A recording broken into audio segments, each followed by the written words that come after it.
2019 ఫిబ్రవరి 2వ తారీఖున ఛార్జ్ తీసుకోవడం జరిగింది గ్రామ పంచాయతీ సర్పంచ్గా.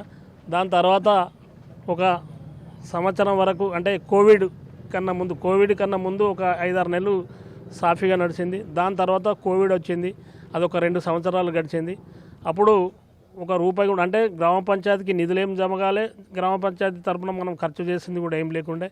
దాని తర్వాత 2021 స్టార్ట్ అయింది. 21 తర్వాత అప్పుడు ఎస్ఎఫ్సి నిధులు ప్రతి మంత్లీ దాదాపు ఒక నెలకు మనకు మా గ్రామ పంచాయతీ పెద్దది కాబట్టి ఆ జనాభా ప్రాతిపదిక మీద దాదాపు 2 లక్షలు జమ ప్రతి నెల. దాని తర్వాత 15th ఫైనాన్స్ కూడా 14th ఫైనాన్స్ ఉండే, 14th ఫైనాన్స్ చేంజ్ అయ్యి 15th ఫైనాన్స్ వచ్చింది. దాంట్లో కూడా ఒక సంవత్సరం 2 సంవత్సరాల వరకు నిధులు బాగానే జమ అయినాయి. దాదాపు మాకు 15-16 లక్షల దాకా మా గ్రామ పంచాయతీ జనాభా మీద జమ అవుతుండే. దాన్ని బట్టి కొంత గ్రామంలో తీర్మానాలు చేసుకుని సీసీ రోడ్లు, గ్రామ పంచాయతీకి ఇచ్చిన వర్కులు కానీ, ఏది 30 రోజుల పని కానీ, ఏది మన గ్రామ పంచాయతీ మన పల్లె ప్రగతి దాంట్లో కూడా వర్కులు చేసినాం.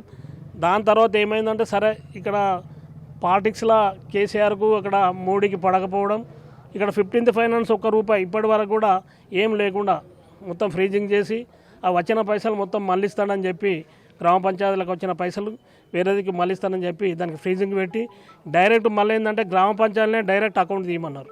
ఏది ఉప సర్పంచ్ పేరు మీద అకౌంట్ తీయమన్నారు. దాంట్లో కూడా అకౌంట్ తీసడం జరిగింది. తీసిన తర్వాత కూడా ఇద్దరు జాయింట్ అకౌంట్ తీసి డైరెక్ట్ సెంట్రల్కి ఆన్లైన్లో సెంట్రల్కు అక్కడికి వాళ్ళకు కూడా పంపినాం కానీ ఏమున్నా 1-2 లక్షలు మెయింటెనెన్స్ కోసమే వచ్చినాయి మేము ఉన్న వరకు. కానీ దానికి ఎలాంటి బిల్స్ అయితే రాలే. 10 లక్షలు 15 లక్షలు పడ్డ బిల్స్ అయితే ఎప్పుడు లేవు. దాదాపు మేము ఇప్పుడు మన బడిలో దాదాపు మన బట్టి ఒక 20 లక్షల వర్కులు చేసినాం, ఒక బిల్డింగ్ వర్క్ చేసినాం.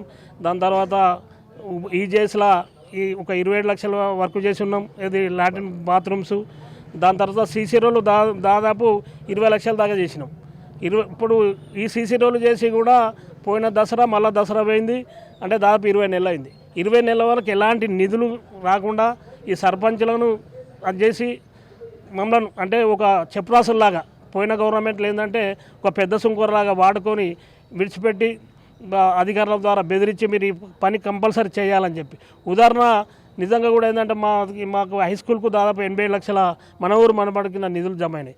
3 టెండర్ల వరకు కూడా ఎవరు వేయలే, గ్రామ పంచాయతీకి వెళ్ళి కానీ ఇంకెవరు వేయలే. లేకుంటే డైరెక్ట్ కార్యదర్శిని లేపి కలెక్టరు మీరు చేస్తారా చేయరా, మీ సర్పంచ్ని టెండర్ వేస్తారా అని చెప్పి బెదిరించి మాతో టెండర్ వేయించి ఇవాళ ఆ వర్క్ చేసినా కూడా 57 లక్షల రూపాయల వర్క్ అది ఆగిపోయింది.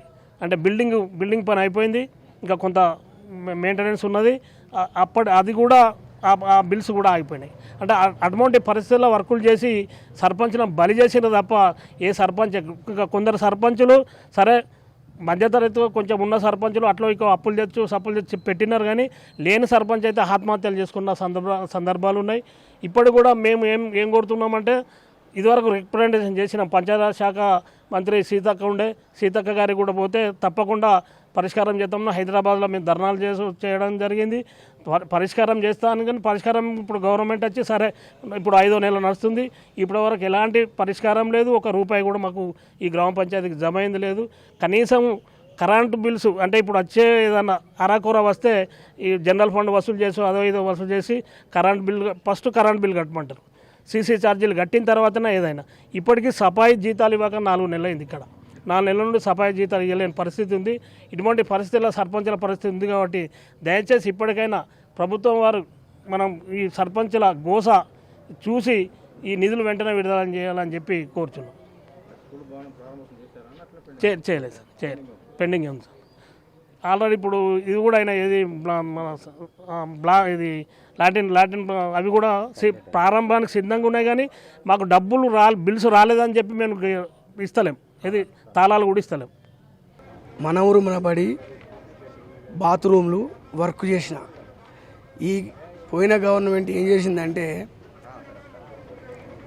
చేయకపోతే సర్పంచులను ప్రెస్ చేసుడు, వీళ్ళని పోటీ చేసుడు, వాళ్ళని పోటీ చేసుడు, పైసలు కలెక్టర్ దాన్ని ఉన్నాయి చేయండి. రోజు పిల్లర్ తీసి నుంచి మొదలు పెట్టుకుంటే, బియ్యం వేసినాక మొదలు పెట్టుకుంటే, చెత్త వేసినాక మొదలు పెట్టుకుంటే రోజు ఫోటోలు తీసుకుంటా రోజు ప్రోగ్రామే.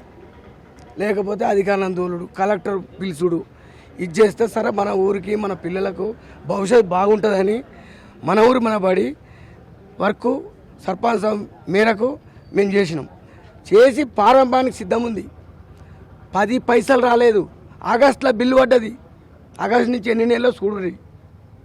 దాదాపుగా ఈజీఎస్ బాత్రూమ్ సుత 10 లక్షలన్నర, ఇది 15 లక్షలు.